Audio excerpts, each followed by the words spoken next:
Greetings everyone, my name is Jimel Cali and I'm the president of the Wilkes-Barre NAACP, and we are here with a new video series, a highlight series, and we have here... I am Assistant Pastor Rodney Harraway of Wilkes-Barre, PA. I am Assistant Pastor here at Salvation Christian Center, where our senior pastor is Pastor Patrice Powell. We are part of the R.B. Johnson Ministries, which comes out of Square in Pennsylvania. Nice. Okay, so thank you. First and foremost, thank you for even having us here. You're welcome. So my favorite question is, where are you from and what brought you to Wilkes-Barre? Oh man, that is, we could be here all day, but I'll give you the short version. I'm originally from the Bronx, from the South Bronx. You know how they used to do it, South Bronx, via Brooklyn. Okay. I came to know the Lord in Brooklyn, New York, under the world-renowned 5-time Grammy Award-winning Bishop Hezekiah Walker in Brooklyn. I first walked in his church in the year of February of 2000, the Super Bowl, when the Giants was there, the Super Bowl. Okay. And I came to the church on a bet, trying to win some money for some drugs. And I walked into a church and it literally changed the rest of the course of my life. Wow. And through there, I spent I'm still a member there, still an active member there. So I have 2 churches, I have 2 bishops, and I have 2 pastors. Right. So I come from Brooklyn, and I came to Pennsylvania to get a change of scenery. Right. Of course, pre-pandemic, before the world as we see it now. Right. I came here, I moved to Tobiana, Mount Pocono. We stayed there for about 4 years. And we moved here. My wife is a nurse. She worked at Regional Hospital here. And she was commuting. One day after church, we were standing by a fountain and it said, what you got? Guy asked me, what are you doing today? I said, we're gonna take a look at some houses. He said, hey, listen, I got a house if you want it. It's in Wilkes-Barre. And I was like, do you want it? What do you mean by do you want a house? Right. He was like, I re-renovated the house, a bachelor pad. He said it's been sitting empty for 4 years. Wow. He gave me the key, we came here, we fell in love with it. It was an easy commute for my wife. And we literally been here ever since. Wow. Didn't really know why I was here, but it has been a gratifying experience. I came into my calling here. Right. Because nobody from the Bronx,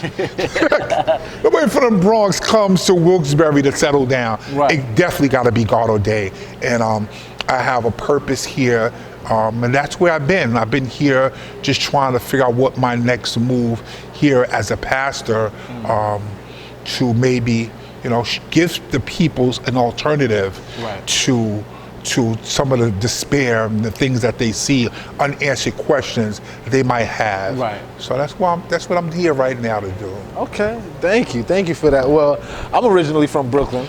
All right. Yeah, originally from Brooklyn, Brownsville. All right. I made my way out here through basketball. Okay. So played basketball at the University, Bloomsburg University for a little while and stayed in the area. So it's kind of cool to hear how everybody's story, what brought them to the area. You're absolutely right.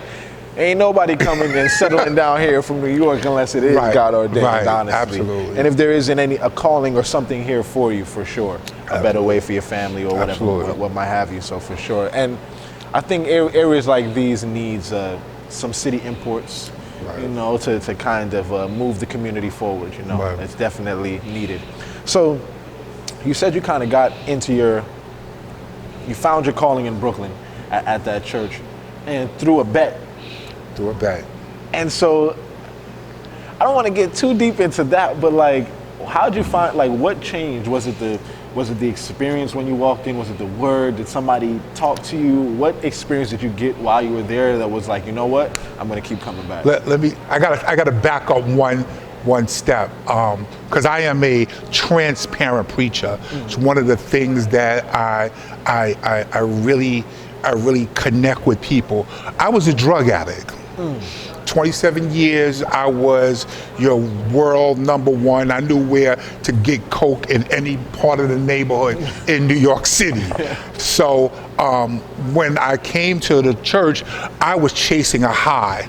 And I walked into the church on that bet, thinking that, okay, I got $20, that'll put me a step closer to me obtaining some more drugs for the Super Bowl. Right. And Lord, little did I know when I walked into the church, when I walked in, it was such a powerful, I seen black men like you and I running around the church, praising God. I mean, I wasn't even in the door yet, and I was blown off my feet. Right. I'm seeing guys with Timberlands and hoodies, and they're running around praising God, crying, falling out on the altar. And I was like, yo, where did I walk into? Because our first introduction of the Lord's church is the big hats, the men in suits, right. you know, what our mothers look like. But this was a total different experience for me. So when I walked in, I said, this is what I want. Right. And from that day on, I understood what I was looking for. Right. I had tried Islam, I had tried it my way, and I said, this is what I've been looking for. Right. And I have been chasing and still chasing to be perfected by God. Right, absolutely. That's beautiful to hear. Yeah. Phew. I know I hit you with a lot. Right, that was deep. But yeah. I think it's so necessary to be transparent. Absolutely. It's for me. Usually we sit down with entrepreneurs, and I'm always like trying to highlight the jewels that Right. they're saying in the conversation. But that piece right there is so important for a lot of us. Is like you have to be able to be first honest with yourself. Absolutely. And then if you want to be a leader, you have to be transparent. You know, your past makes you who you are. Right. For sure. And so, wow, thank you for that. Thank you for that. And I'm Yes. sure a lot of people have been changed by that because of that. Just like you said, the way you came into it, you saw people being themselves in their real self. Right. And that was how you were able to see yourself change. You know, so all of that matters, Right. you know. It So for me, I had a unique experience. I went to, have you heard of NAACP College? I have. It's now Alliance University. Yes. It just changed, but I had a unique upbringing, I would say. Like every level of education, my father is a Seventh-day Adventist. Okay. And although growing up I didn't have too much of a relationship with my father, Right. my mother kind of kept me in the school Right. system. So Right. I always, kind of went to school with, I believe, kids who were like on that path of becoming. right. But I found when I got to college that, well, this is just for me, I don't know why, but those who are the more transparent, Right. the more raw, the more real. I'm not perfect. I know I'm not perfect. Right, absolutely. It was easier for me to connect with them, and I see them now having success as they moved Right. on into their ministries and what have you. So so we talked about what brought you to faith, and we're here in Wilkes-Barre now. So tell us about how'd you get involved with this specific church? Well, I was searching for a church home Right. at the time. I was at another church here in the community, and it just didn't line up with what I was, Right. my faith, what I was brought up on. So I said, well, I'm going to continue to, just seek out where I can find the Lord, where He wants me to go. Right. And I started coming here, and I was sitting in the back. I would come, and I was sitting in the back, and I would sit in the back and mind my business. Right. And I would tip out the door. And one day, Pastor didn't know this, I was given my appointment to be a pastor. My Bishop Hezekiah Walker, gave me my appointment. He said, it's time. Wow. After 20-something years as the director of security, he was like, it's time for you to go out and learn this appointment. And I used to come sit in the back of the church, and one day the pastor just out of left field, she just said, hey, don't leave. She says, I want you to come, and I want you to pray for those. So automatically she tapped into my testimony. Right. She didn't know who I was. She didn't know about my drug history and where I come from. And I kind of came here with the open-minded testimony that you can be free no matter what. I use, like you said, I use my testimony as a springboard for people to be honest and they feel that they're not alone. Right. So that was my gift to the community right now. Is you don't have to be drugs or whatever. It could be alcohol, cigarettes, it could be lying, fornication, whatever it is. I let people know that if you come honestly, right, God can do great things for you. Right. So, absolutely, absolutely. And so, what are some of the things the community, like, if they don't know about this church, what are some things they can expect? Are there any like programs besides like the services? Well, we try to offer our ministry as a whole. We have service every single day. So no matter what your schedule is, if you say, well, I don't get off work till late. So if in the daytime we have 12 noon prayer, we use the technology that has been handed to us and we use it for God's glory. We have 10 o'clock, we have 12 o'clock prayer every single day. So if you work Monday to Friday, we got prayer on Tuesday, on Saturday. Right. Sunday we have Sunday school.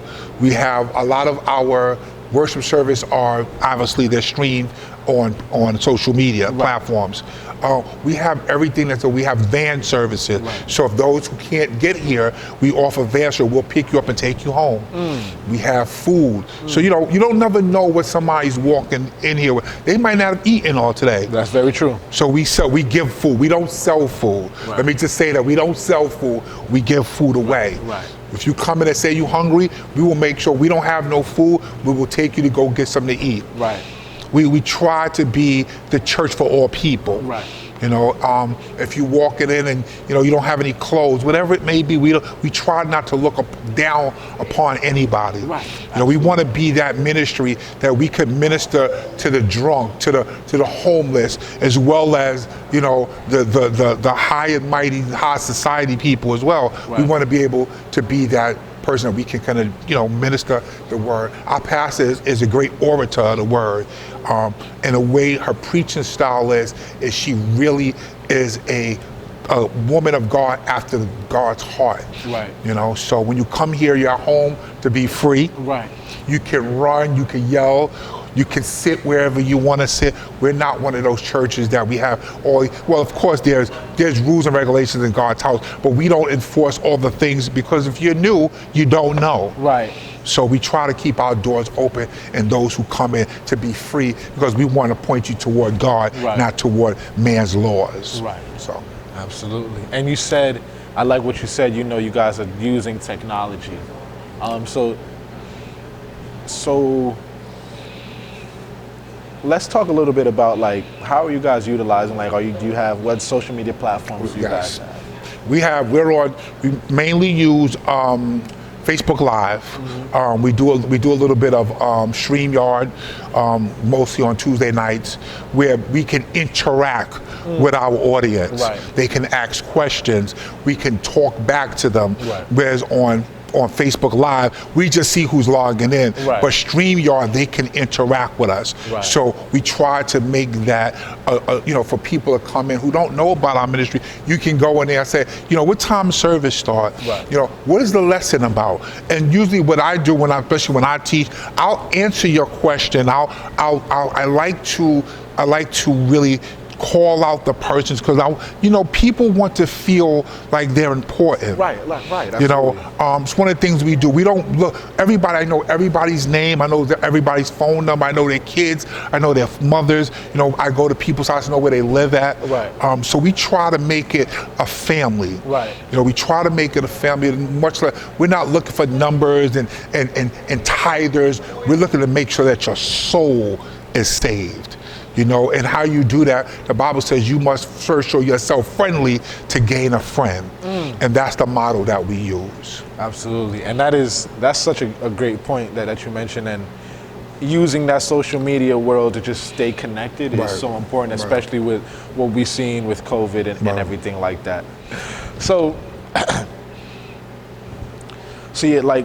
with the utilization of social media and just bringing people together, have you guys found that it's been helpful with being able to pivot to that virtual world and bring people in, or has it been like, is it taken away from the experience? It is. You hit the hammer right to the head. It's a blessing and a curse. When COVID first hit the world, it was an awesome tool. But what it did for the brick and mortar building of the church, it destroyed us gathering together. It's less intimate. Right. And what people started to do was they started to replace that. I did a sermon about 180 minutes. And 180 minutes that's all we give God on a week. 180 minutes, that's all it was. And we go back to our regular lives. Before the pandemic, we would come together. I would get to see my brother. I would get to see my sister. I would hug them and talk about what you've been through the week. Now that social media came, we have abandoned where the Bible says, do not forsake the gathering of the brethren. We abandoned that, and we have used the social media platforms to replace our intimate worship with God, meeting him in his tabernacle. Right. And now people, what they do is they turn on social media, they prop their camera up with their phone in their car or the laundromat or wherever they are, and they call that their experience, their sacrifice with God. And again, during the pandemic, we're still in the pandemic. Right. But what started to happen, what we should have been doing was we use it for a season. Right. But we should not abandon his church altogether, because the church saved my life. Right. That is my thing. I will never abandon the church because it saved my life. Right. But that's me.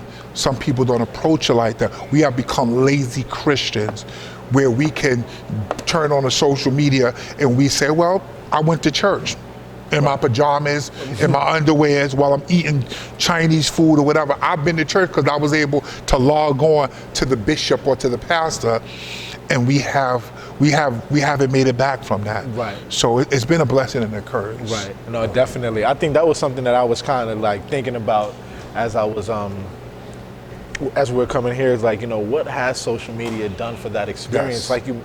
Like you had mentioned, your experience was being in that place. Right. And that is a major part of it, Right. being and feeling, and when you hear the choir hit a note, that chill that goes through your body, it's different being in the place. So for me, for the viewers that are watching, I'm encouraging you all, whether it be this church, wherever, to step away from that virtual thing and get back into meeting and just being together. And so for you, how for yourself, what do you see the church being able to do with the communities for the next 5 years, next 10 years, or even yourself? I see you are involved a lot in the community. I've seen you around a lot of things. I'm around. I am a person that I believe that there is a place for the leaders that stand behind the sacred desk for us to come out of these platforms and out of these brick and mortar buildings and go into the communities. Right. People need to identify that, oh, that's Pastor Brown, oh, that's Pastor John, so that way. And we know, I make a joke that Wilkes-Barre is 10 blocks long and 8 blocks wide. Right. So there's a great chance that you're going to see someone in Walmart. Right. You're going to see them standing online at the bank. So they should be able to identify you, whether you are in a suit and tie or in a clergy robe, or as well as the shorts and a t-shirt. Right. Because I still can minister to you. We have to learn how to meet people at their need. And I think a lot of preachers and a lot of pastors have lost that foundation, that when we go back to the Bible, Jesus sat amongst the sinners. We sit behind these walls and we expect the people to come in. Right. But it doesn't work like that. He said we are supposed to be fishermen of men. Fishermen go out into the sea. The fish don't jump out the water and come into the church. Right. You have to go out there and compel them to come. Right. And I think we are missing that aspect of ministry, right, especially here in this community, because with such a migration of out-of-town people, there is a harvest that is here for all the churches. Not just for one church. There's a harvest of souls that need to be saved here in this community. And I think that if we would all, I tried to do something during the Black Lives Matter thing. I wanted to bring the Jews, the Jewish brethren, the Islamic brothers and the Christian brothers all together, that we can all sit down and communicate with each other. Because at the end of the day, God does not see denominations. Right.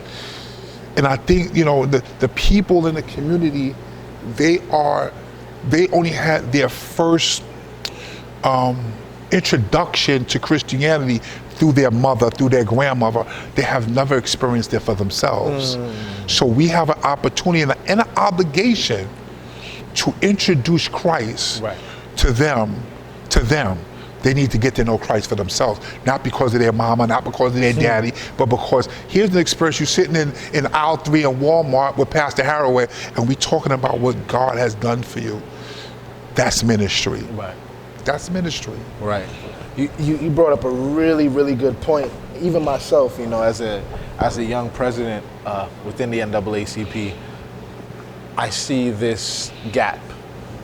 Where we have our young folks who are in like youth and college, and then there's like the rest of them. Yeah. We'll say that. I'll say my grandparents. Right. My grandparents. So there's this gap of people who aren't seeing themselves in the organization. Right. And they don't know how they can fit. And so for you, exactly like what you just said, I love that, because people need to be able to recognize you in shorts. Right. The same way they can be able to recognize you behind this dispute, and understand that you are the same person. I am the same person. Right. And that they can get so much from it. And I think that's so important. And what I love about what I'm really getting from you is that you're just you.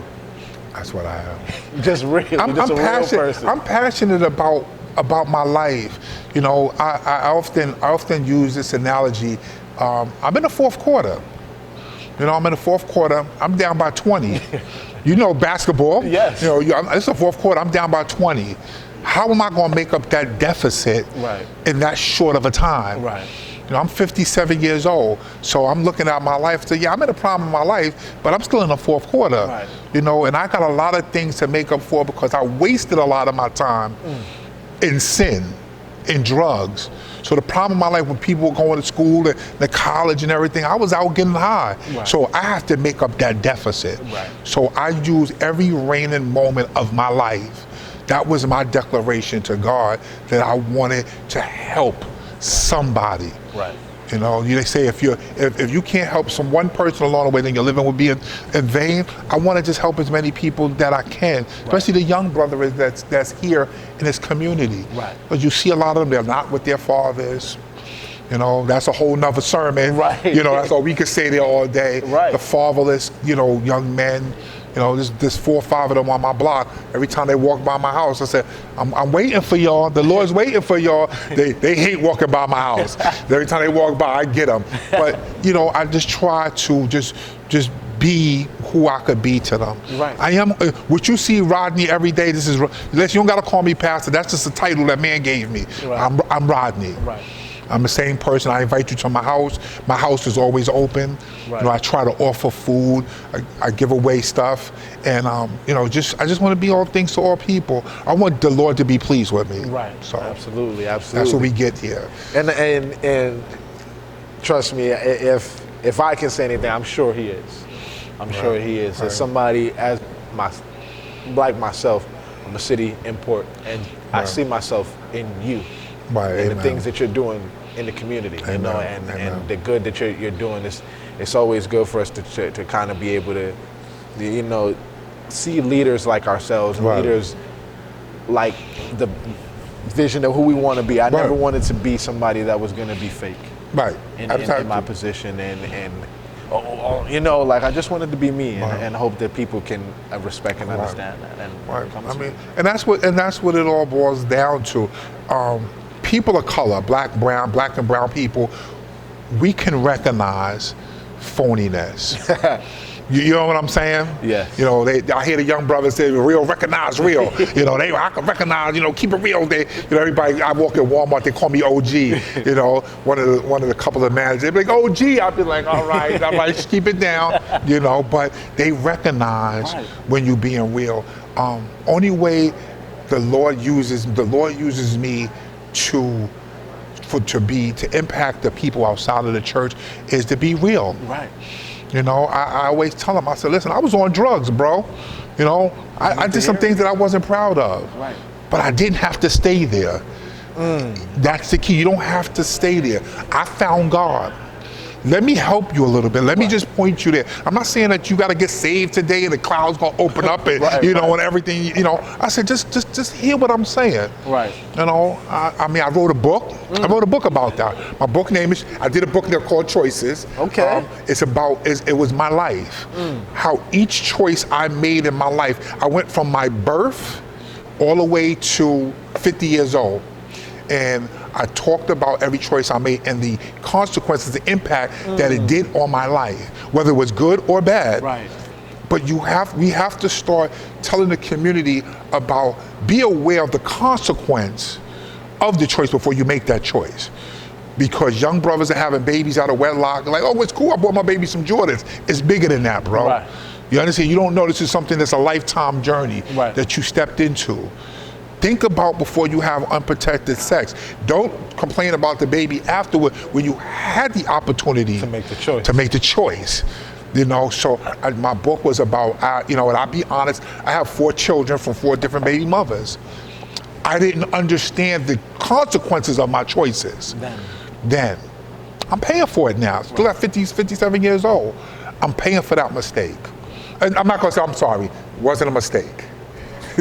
Paying for that choice. Paying for that choice. Right. And that's deep, man. I think I've been going through a little soul searching myself right now too, and I feel like, you know, one thing I heard that helped me is, and this kind of relates, but they said love is a choice. Love is a choice. You choose to love. You choose to every love. day. Every day. It's not a, you know, and that made it real to me. I never heard it like that before. You know, and when you choose to do something and intentionally choose to do something, knowing what you're getting yourself into, the consequences of what can come after it, you'll make better decisions. And that's why I told God is a choice. He's a gentleman. He's not going to force himself on you. You understand? If you want him, he's here. If you, and again, that's my ministering style. If you ask me, I will tell you. I'm not gonna be like, oh yeah, let me tell you what you need to do. You know, so, but I tell people all the time, let me just give you an alternative. That just, let me plant the seed. And you leave it alone.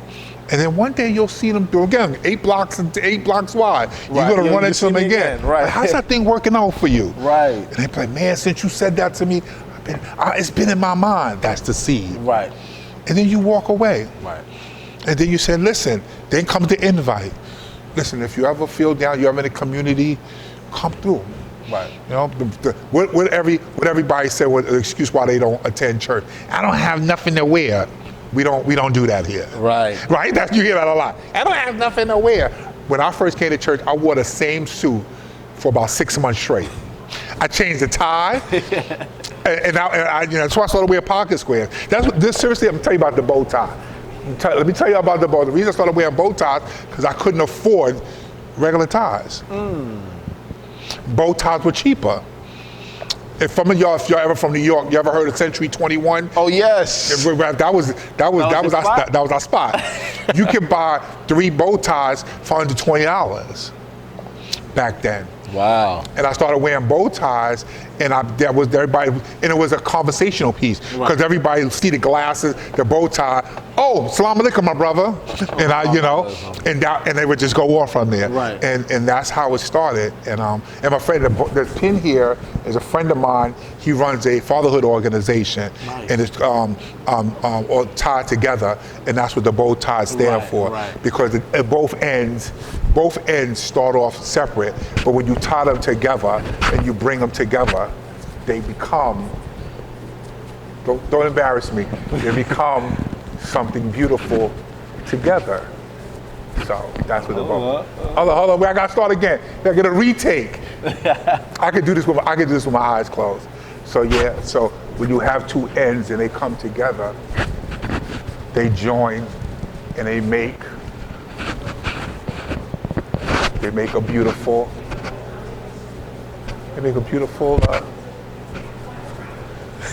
thing. Is it right though? Is it right? Don't embarrass me. No, it's good. It's coming together. Yes, sir. And that's what the bow tie was about. Nice.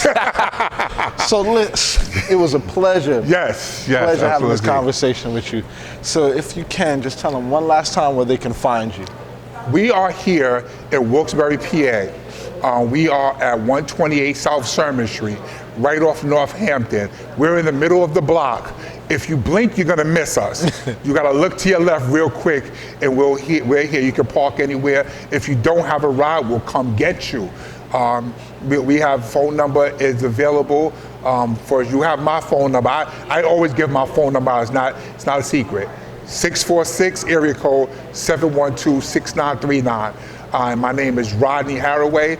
People call me Rev Rod. I'm assistant pastor, but most of all, I'm a servant more than anything. So come on down to Salvation Christian Center, a church being built on God's word. Thank you.